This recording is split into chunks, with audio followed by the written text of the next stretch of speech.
Señores, gracias por continuar con nosotros esta mañana. Agradecemos la presencia aquí de Pancho Álvarez. Pancho, muy buenos días. Buenos días, Gracias Edith. por estar con nosotros. Buenos días, hermano. Francisco, Pancho, bueno, todos los Franciscos son Pancho casi, ¿no? Francisco Álvarez Valdés, no, él es el único Pancho. No, pero estaba que don a Francisco, su le dicen papá. Pancho. Bueno, somos tres hermanos, Francisco Álvarez, los tres. Y mi padre, que era muy creativo, nos puso Pancho Goyo, Pancho Toño y Pancho Pepe. Yo soy Pancho Pepe, Francisco José, Pancho Goyo, Francisco Gregorio y Pancho Toño, Francisco Antonio. Don Francisco tenía una creatividad genial, era manejaba la palabra muy bien. Entonces, Pancho, hemos visto, justo cuando usted llegaba veíamos un aspecto. Hay muchos aspectos en lo que vamos a mirar en el día de hoy de este caso que es relevante, el caso Medusa, que involucra al ex procurador general de la República, Jean Alain Rodríguez.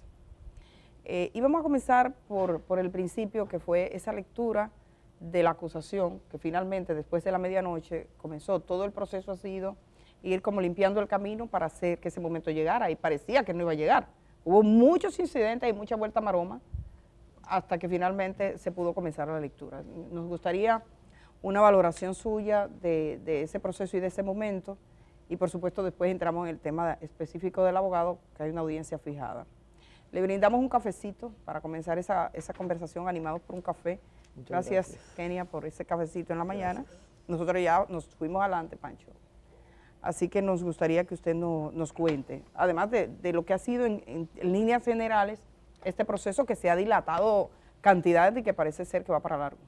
Bueno, ciertamente hay que comenzar desde el inicio, ¿no? Cuando se tomó medida de coerción, creo que fue 29 de junio, perdón, cuando se presentó la acusación, junio del 2022, que se presentó la acusación. Que se presentó la acusación. Un año antes de eso, en el 2021, se tomaron medidas de coerción. En julio precisamente del 2021, hace 2 años ya de esa situación. Y ahora estamos, bueno, como tú dices, celebrando que se comenzó a leer la acusación.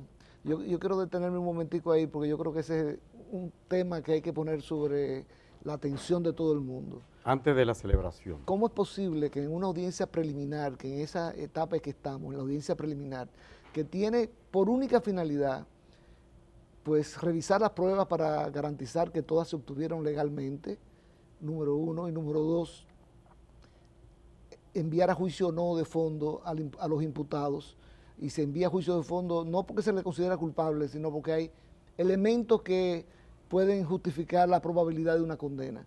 O sea, fíjense, nadie sale de una audiencia preliminar condenado o declarado absuelto, porque el juez preliminar no examina la culpabilidad o la inocencia de la persona. Sin embargo, ahora estamos ante el hecho de que se va a comenzar a leer, ya se comenzó el viernes a leer las 12.274 páginas de esta acusación, que cuando yo este fin de semana estaba jugando ajedrez con un profesor tuyo, Germán, Alfonso Abreu Collado, sí. Que por cierto me habló muy bien de ti como estudiante. Muchas gracias. Me decía él, vamos a sacar los números de qué tiempo se tomaría leer 12.274 páginas, tomando pues obviamente como elemento que se celebra una audiencia por semana, que esa audiencia puede durar 10 horas de lectura, claro, unos supuestos que estamos estableciendo, ¿no? Y son 12.274 páginas que leída cada una a razón de 2 minutos por cada página, que es la velocidad que tenía Jenny Berenice Reynoso el viernes en la noche. Eso implica 10 meses de una audiencia semanal. Si se celebran 2 audiencias a la semana, serían entonces la mitad, 5 meses. Y eso es definitivamente un elemento frustratorio del proceso, porque cuando vaya a juicio de fondo el caso, que eso esperamos que ocurra, pues va a haber que leer nuevamente las 12.274 páginas. Todas, hay que leerlas todas. Todas. Indefectiblemente. La realidad es que yo soy de opinión que en la audiencia preliminar bastaría con que el Ministerio Público haga un resumen de su caso, exacto, ejecutivo, de las pruebas que tiene, enunciándolas. Usualmente en audiencia preliminar no se escuchan testigos, por esa misma razón que acabo de explicar, y una audiencia preliminar debería durar horas, tal vez 2 o 3 audiencias. Pero eso no es más de ahí. imposible cuando se trata de estos casos. Lo mismo, por ejemplo, con los fraudes bancarios. Son casos complejos donde hay abogados como ese abogado, por ejemplo, donde hay barras de defensas contratadas de altísimo nivel. Casi todos los casos se fallan en Leonora, pero no va a pasar aquí. Ahora, ¿qué significado tiene? Y le decía a mí, yo sé que Pancho vio antes lo que dijo la magistrada Jenny Berenice Reynoso en ese momento, que cuando comienza la lectura del acta de acusación, poca gente lo vio. De hecho, los medios de comunicación, nadie reportó que la lectura comenzó, o sea, comenzó la lectura. ¿Qué implicación tiene en términos metodológicos y en términos de lo que es el proceso? Todo se encamina a que llegue ese momento, y ese momento fue muy, muy escabroso. Entonces comenzó en la madrugada del viernes. ¿Qué se espera ahora y el impacto que eso tiene para agilizar este proceso? Bueno, lo primero es que no cabe duda, en mi opinión personal, de que la estrategia que tienen, tal vez no todos, pero una parte de los imputados y de sus defensas técnicas, es la de dilatar el proceso. ¿Qué ganan con eso? Y siempre viene la pregunta, ¿qué se gana con dilatar el proceso? Bueno, que la gente vaya sacando de foco de su atención, de su memoria, ese caso. Tal vez algunos aspiren a que lleguen las elecciones del año próximo y haya un cambio de gobierno o un cambio en la Procuraduría General de la República que implique tal vez una situación un poco más ventajosa que la que tienen ahora. A eso se apuesta. Que pase algo. Bueno, que quiten a la Procuradora General de la República y vengan movimientos en el PETCA, por ejemplo. Que PETCA vuelva a ser lo que fue siempre. A eso se aspira. Un departamento que no tenía fotocopia. A eso se aspira, ¿no? Y esa es una estrategia muy común en casos donde la culpabilidad está muy clara. ¿Qué usted tiene que hacer? Sí, porque generalmente la gente lo que aspira es que ya que se resuelva esto y que se demuestre mi inocencia, a que yo salga libre o que haya una sentencia Ahora, definitiva. Germán, yo quiero agregar que esa estrategia de dilatar el proceso para que en la memoria se vaya perdiendo el recuerdo de este caso, choca con la estrategia de obligar a que se lea la acusación completa en esta audiencia preliminar. ¿Por qué lo digo? Porque fíjense, este caso ha celebrado ya 5 audiencias, creo que va para la 6ª el viernes de la semana, no, 6 audiencias, va para la 7ª el viernes de esta semana. ¿Qué significa eso? Que ha pasado un año entero y se han celebrado 6 audiencias y no se había podido comenzar a leer la acusación apenas el viernes se comenzó. Entonces, por incidentes de la defensa. Entonces, obviamente que han tenido éxito en términos de dilatar el proceso, ¿no?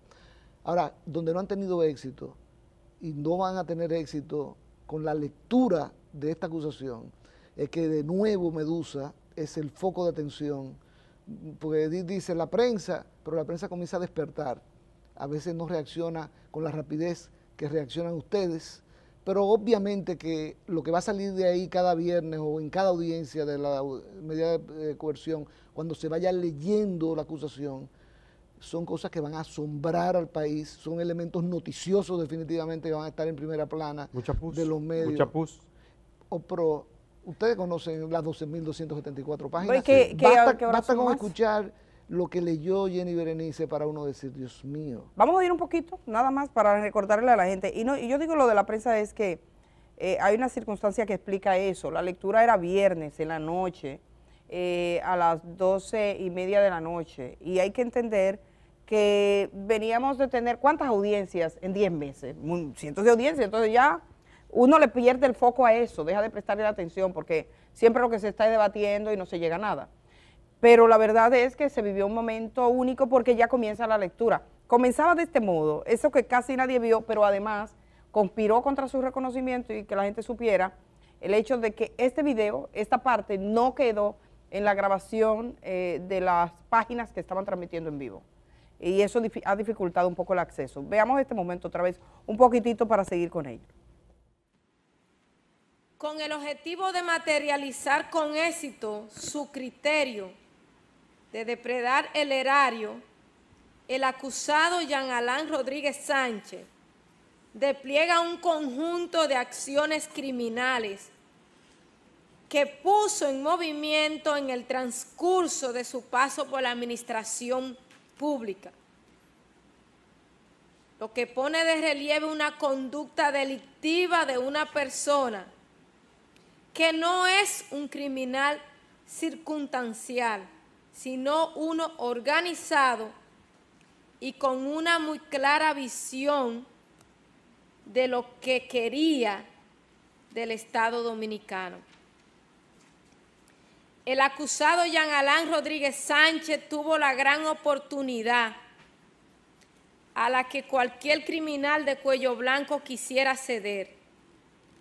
Apoyo sin condición del primer ejecutivo de la nación, Danilo Medina Sánchez.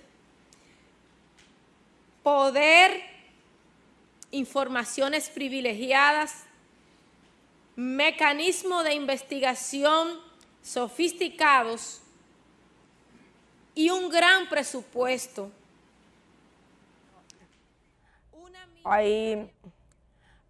Eso solamente es parte del señalamiento, lo hemos difundido completo esta mañana, ustedes pueden buscarlo, pero ahí está señalado. Recordamos al expresidente de la República que el Ministerio Público lo ha mencionado en casi todos los casos. Cuando Danilo Medina llega a la presidencia de la República dice que él es como el director de una orquesta, que va a dirigir los acordes armónicos. ¿Qué pasó en el camino que se deterioró tanto la música? Por lo que estamos viendo. Yo creo que hubo un exceso de confianza del presidente Danilo Medina. ¿Usted cree que fue un tema de confianza? Sí, creo que sí, de autoconfianza primero, de pensar que... ¿Usted cree que él no sabía lo que estaba pasando? Bueno, yo nunca voy a decir que un presidente no sabe lo que está pasando, y sobre todo a ese nivel. Siempre le llega información al presidente de la República, a cualquier presidente de la República, no importa que sea del PLD, del PRM, del PRD. Yo no creo que esa sea la forma correcta de defenderse, ¿no? La forma correcta es rindiendo cuentas. Pero bueno, de todas maneras no hay duda de que aquí ese es un tema eminentemente noticioso, se lo digo a ustedes los periodistas, ¿no? Yo como lector de noticias, si veo que menciona al expresidente Danilo Medina, pues ese es un tema noticioso. Eso es un titular, ¿no? Ahora, como ese, van a venir decenas. Pero vamos a detenernos un segundito en este. Dice Jenny Berenice, con el apoyo incondicional, o sea, lo que sería la aspiración de cualquier delincuente, con el apoyo incondicional del presidente, y lo dice su nombre, Danilo Medina. ¿Por qué no está Danilo en el expediente si fue, dice Jenny Berenice, el que apoyó todo lo que hizo Jean Alain? Yo entiendo que porque no hay pruebas para poder sustentar una acusación contra él. Porque entiendo que si hubiese prueba lo haría. Ahora, recordemos, cuando habla de apoyo incondicional, el momento en que Jean Alain Rodríguez estaba acabando con Miriam Germán Brito en el Consejo Nacional de la Magistratura ante el silencio cómplice de Danilo Medina Sánchez, que pudo, como presidente del Consejo, decirle al Procurador General de la República de ese momento: usted no puede basarse en una comunicación que no ha sido depositada oficialmente en la Secretaría del Consejo Nacional de la Magistratura, como él hizo, una carta anónima que recibió. Ese era un procedimiento completamente irregular y el presidente Medina debió pararlo en ese momento. No lo hizo, tal vez por aquello del apoyo incondicional. Parecía casi complacido. Por aquello del apoyo incondicional, por eso aquel tema con este, ¿no? Ya. Sería bueno decir, ahora viene la lectura que va a durar un buen tiempo, pero vamos a pasar al abogado, que de hecho hay gente preguntando. Hubo una solicitud del Ministerio Público en dos sentidos, por los debates que se originaron con ese abogado, que el juez le llega a decir, eso no es un retrete lo que usted tiene delante para estar dando golpes.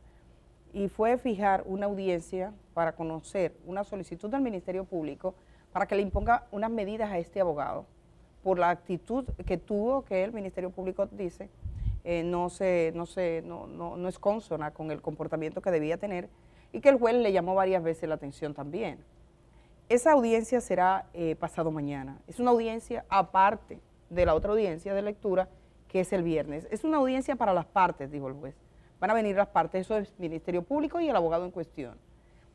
Quiero preguntarle la naturaleza de esa audiencia. Yo nunca he ido a una audiencia de esa naturaleza, explicarle a la gente que usted le dijera qué se supone podría pasar ahí con este abogado y si es una audiencia abierta. Bueno, en primer lugar, sí es una audiencia abierta. Es abierta, okay. No, la ley, el Código Procesal Penal no contempla que sea una audiencia a puerta cerrada. De hecho, dice que cuando la situación que se plantea ocurre en audiencia, se conoce en audiencia, y no dice que en audiencia a puerta cerrada. Yeah. O sea, y la regla es, obviamente, la publicidad del proceso penal. O sea que, en mi opinión, es una audiencia abierta. Lo otro es que en la Escuela Nacional de la Magistratura, que es la escuela que forma a los jueces, debería hacerse más énfasis en que los jueces aplicaran con mayor frecuencia el régimen de consecuencia que prevé el propio Código Procesal Penal de la República Dominicana en estos casos, en los casos en que se alega que ha habido litigación temeraria, que ha habido intención de dilatar el proceso, que ha habido deslealtad procesal, que son los elementos que el artículo 134 del Código Procesal Penal establecen para poder someter a no solamente a un abogado, a la persona física o moral que representa ese abogado, también está sujeto a sanciones. El régimen de consecuencia existe, lo que falta es la aplicación. Yo tampoco, Edith, conozco casos prácticamente. No, de una audiencia para eso. Un par de casos apenas en 40 años de ejercicio de aplicación de ese régimen de consecuencia que prevé el Código Procesal Penal. Para la parte y su abogado. Cuando ambos han comprometido obviamente su responsabilidad en ese sentido. ¿Y cuál es el régimen de consecuencia? Una multa equivalente a 15 días de salario base del juez de primera instancia, en primer lugar, y para el abogado, aparte de la multa, el envío del expediente al colegio de abogados para que el tribunal disciplinario conozca del ¿Y él puede seguir litigando entonces? Una vez le impongan las medidas, sigue. Sí, él puede seguir litigando. Pancho, a mí me preocupa la posibilidad de que esto se extienda como Cherezade en las 1001 noches, ¿verdad que sí? Para lograr salirse con la suya. Parece que Jean Alain y sus abogados un poco emulan aquellos cuentos árabes de las 1001 noches. Pero le pregunto yo a usted, ¿hay posibilidad de que esto se haga una lectura abreviada, de que se agilice, de que en este año ya tengamos una sentencia? Oye, ¿cómo funciona esto, Germán? Usualmente las partes se ponen de acuerdo con el Ministerio Público para estipular la lectura de la acusación, sea en la audiencia preliminar, sea en la audiencia de fondo. Las partes se ponen de acuerdo y dicen, no, vamos a leer esto. Todo el mundo la conoce, ya sabemos lo que todo el mundo sabe lo que está ahí, o sea que no hay que leerla. Y si se estipula de esa manera, el juez pues permite que se pase a la siguiente fase, que es la presentación de las pruebas, ¿no? Pero ¿qué ocurre? Que para eso se requiere que todos estén de acuerdo. Y yo he visto casos... No es un arma de doble filo para la defensa, como usted decía ahorita, porque vuelve y se airea toda la podredumbre que allí había. Definitivamente que yo creo que esa estrategia de permitir la lectura completa, más que beneficiar, va a perjudicar a los imputados que la siguen, sencillamente porque va a volver a poner sobre el tapete, sobre la atención de la opinión pública. Señores, hay que leerse, bueno, nadie se va a leer 12.274 páginas, pero se van a hacer resúmenes, se están haciendo resumen. Bueno, Participación Ciudadana tiene varios resúmenes de estos casos de corrupción. En este todavía está trabajando en uno, o sea, por el tamaño del caso, ¿no? Pero aquí el tema es definitivamente que no le conviene. Me recuerda el caso Van Inter, que Edith estuvo ahí, esas audiencias interminables, terminaban en la madrugada. Hubo condenas y en algunos casos, en el caso Bancrédito fue a las 2 de la mañana la condena. ¿Ustedes se recuerdan qué ocurrió con el principal abogado del principal imputado? Que tenía tiene todavía un programa de televisión los domingos. Vincho Castillo. Y decidió dedicarlo a la defensa de su cliente. Y bueno, los que pertenecíamos al Consejo de Defensa de Banco Central, recomendamos al Banco Central que eso no se podía quedar de esa manera. Y Banco Central, que es una entidad que usualmente no, pues se mantiene en bajo perfil, esa siempre ha sido su posición, nos autorizó a ese programa que organizamos todos los martes, conducido por Carmen Inver Brugal, donde se presentaban entonces a la opinión pública las evidencias del caso. Se perdió el caso ante la opinión pública y se perdió el caso en los tribunales. Ellos perdieron el caso en la opinión pública y en los tribunales. Aquí puede pasar lo mismo, ¿no? Permitir que se airee de nuevo y que entren en los detalles de lo que ocurrió. Pero eso es saludable que la gente lo conozca. Para ellos quizás, si la estrategia para ellos podría ser al revés, porque se ha perdido mucho tiempo y no leyendo la acusación. En debates como lo que veíamos con el abogado, por ejemplo, en ese tipo de técnicas y de prácticas, yo vi al final, ya era pasada las 12:30, que pidieron que se haga un calendario. El juez dijo que se va a hacer un calendario el viernes, o sea que el viernes vamos a tener un calendario Ese juez, y esto sí que le pregunto, no solamente por él, sino por todos los jueces que llevan casos de esta naturaleza.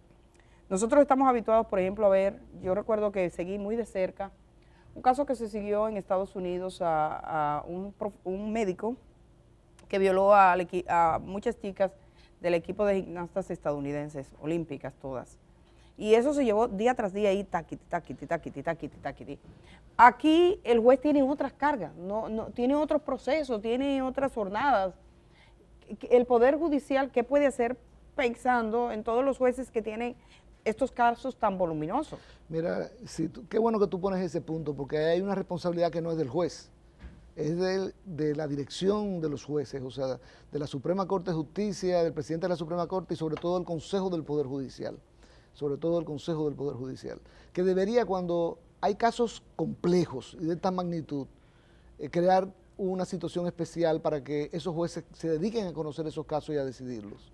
Como ocurre, como tú bien señalas, en Estados Unidos, donde cuando el caso ya está preparado, sobre todo cuando hay jurado, se comienza y no se para hasta que, y el juez está dedicado a ese caso, exclusivamente.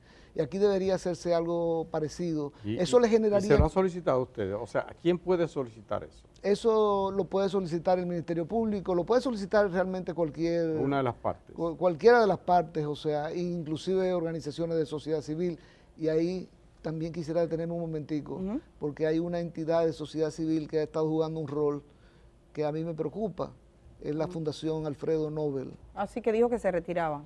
No, que retiraba la acusación particular que había interpuesto y que se acogía a la que había presentado el Ministerio Público, no se retira todavía.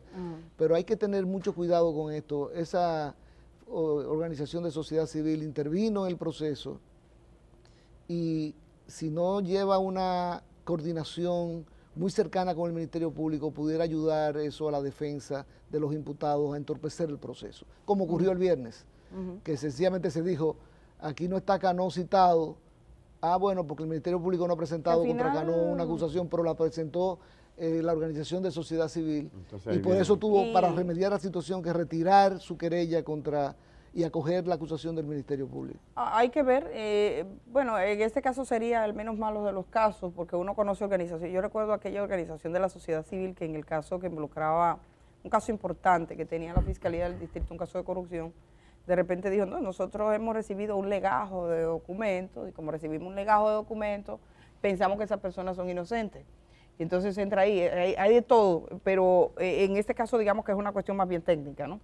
Correcto. Yo quisiera pasar, y bueno, tenemos ese caso y se sabe y está pendiente, pero no quisiera desaprovechar la oportunidad para preguntarle a usted lo que técnicamente significa este caso. Me llamó mucho la atención, que tiene que ver, cuando vi la solicitud que hicieron contra el imputado que está defendido por el abogado que estuvo ahí bajo cuestionamiento y que va el próximo martes a audiencia, el abogado Vallejo Garit. El Ministerio Público pidió prisión para la persona que él estaba representando, no por las actitudes de él, que también, sino porque dijo que esa persona llegó tarde y que parece ser que su oficio es perturbar. Entonces, recientemente el juez le negó esa prisión, dijo que no creía que el momento procesal era para eso. Pero en el caso de Erickson de los Santos y el señor Quevedo, Erickson de los Santos es el ex regidor y Quevedo, que es el de los choferes y todo eso, hay una decisión que los manda a prisión.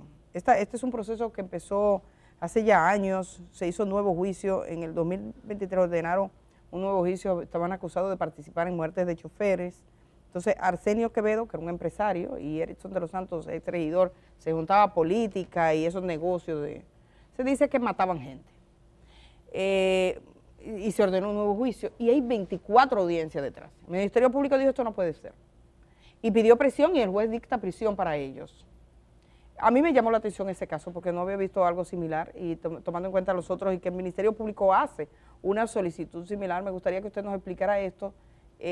Constituye para mí una novedad, no había visto, que sea por las razones de obstaculizar el proceso, es decir, como tú estás libre cogiendo fresco en tu casa, tú pides todas las proposiciones, pues vamos preso. Y lo metieron preso.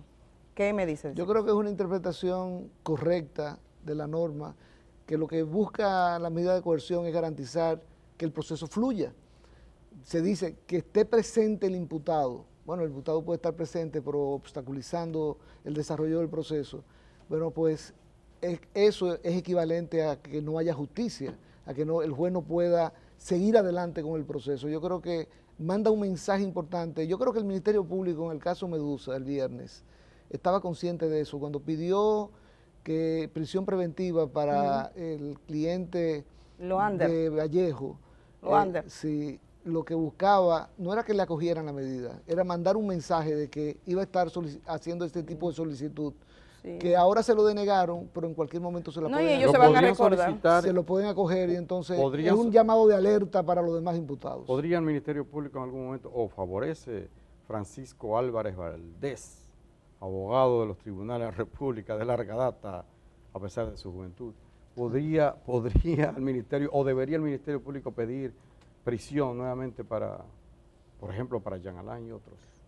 Sí, pero mientras esté ocurriendo lo que está ocurriendo, no va a haber razones para que un juez la otorgue. Jean Alain Rodríguez y sus abogados se están portando bien. En mi opinión, yo que he estado viendo las audiencias en diferido, veo a Carlos Balcácer, que es uno de los principales abogados que está allí sentado, y un abogado de vastísima experiencia, comportarse con una decencia incuestionable. Entonces, el propio Jean Alain también lo está haciendo. No va a haber una razón para ellos. Dirán, bueno, es que están logrando el resultado a través de otras defensas.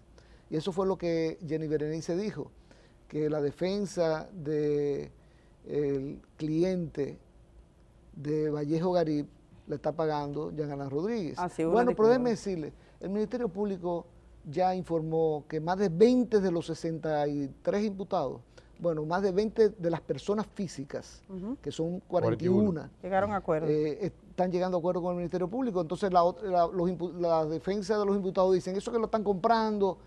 Bueno, y Jenny Berenice de su lado riposta, y eso es que los abogados de la defensa están haciendo el trabajo de los abogados de Jean Alain Rodríguez. Eso es puro debate y no creo que equivalga a prueba para absolutamente nada, pero cada uno está ejerciendo su derecho. Esas negociaciones que se dan, que la gente dice, pero míralo ahí. Por ejemplo, se dio con el caso Calamar, que había una gente hablando que era persecución política, decía un partido, y 18 de 20 dicen, sí, yo cogí. Yo metí la mano, no la pata, metí la mano. Bueno, pero ¿Eso es conveniente para el proceso o no cree que manda un mensaje negativo en el sentido de que la gente, bueno, coge, si me atrapan, negocio y ya? Mira, lo primero es esa acusación de que se está politizando estos casos de corrupción. Sin embargo, este mismo caso Medusa involucra, le costó el ministerio a un ministro, ¿no? A Lisandro Macarrulla, o sea, de este gobierno. De este gobierno. O sea, de eso no hay ninguna duda. Que por cierto, hubo un dato en el proceso que cuando está leyendo el acta de acusación, adelanta que todos los que estaban participando en el proceso carcelario hubo, digamos que acciones delictuosas o de soborno, y dice la palabra sin excepción, o sea, las empresas. Cuando la magistrada lo estaba leyendo, evidentemente no hemos llegado ahí, pero eso es parte que comenzó, en apenas 10 minutos ya citaba el tema penitenciario. Y una figura que se utiliza mucho, el de la extorsión, porque obviamente decía, no te sacamos el pago si no paga la comisión. Hay que ver si soborno o extorsión, que es otro debate. Pero, Pancho, no quisiera que culminara esta entrevista, que ya debemos hacerlo, y de hecho nos están señalando eso, sin que usted se refiera brevemente a las amenazas contra la Procuradora General Miriam Germán. Se ha dicho que se trata de un narcotraficante que está fuera del país. Miriam confirmaba cuando hablaba con los periodistas que le amenazaron, incluso a su hijo, una persona que al parecer está habituada a una vida de impunidad y que rompe el cerco y dice, bueno, yo puedo todo, porque según los datos tiene el control de varios recintos carcelarios que tengo entendido están en la región del Cibao. ¿Qué sabe usted de esto y qué opina? Sabemos que hay organizaciones, entidades, usted ha sido una persona vinculada a las actividades, sobre todo de participación ciudadana, que hay organizaciones que han expresado abrazar a la Procuradora General de la República y apoyarle, animarle en este proceso. Bueno, Participación Ciudadana fue una de ellas, la que salió en defensa de la Procuradora General de la República, ante un hecho gravísimo. Hay que calificarlo de esa manera, de gravísimo, porque no solamente fue una amenaza de muerte contra ella, sino contra su hijo. Cuando se llegan a esos niveles, cualquier cosa puede pasar. Ahora, lo que en mi opinión es más grave todavía es que no es cierto que las autoridades actuales en el área militar y de inteligencia no sepan quiénes son los que controlan los negocios en las cárceles. Lo saben.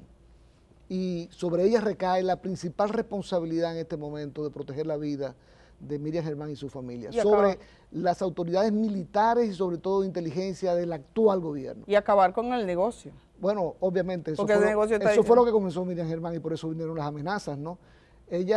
Todo el que conoce a Miriam Germán sabe que no se va a detener. Todo el mundo lo sabe. Por eso no hay que hacerle ningún reclamo a ella de que termine con esos negocios, porque ella lo va a hacer sin necesidad de que se lo pidan. Ahora, sí hay que reclamarle a los militares de este país, a la Policía Nacional, a aquellas autoridades que tienen que ver con las cárceles por fuera de la Procuraduría General de la República, que saben quiénes son los que controlan esos negocios, pues que asuman la responsabilidad de identificarlo y de que haya un régimen de consecuencias que se aplique en este caso. Bueno, un tema complejo el de las cárceles, otro día lo conversamos, Pancho. Gracias por estar esta mañana aquí. Gracias a ustedes por la invitación. Entonces veremos esa audiencia del martes y luego el viernes, que son el martes, usted dice que es abierta, por lo tanto los periodistas tendrán la oportunidad de contar lo que ahí pase. Y el viernes también. Gracias a usted por estar esta mañana. Buen día. Vamos a ir a la pausa, tenemos más.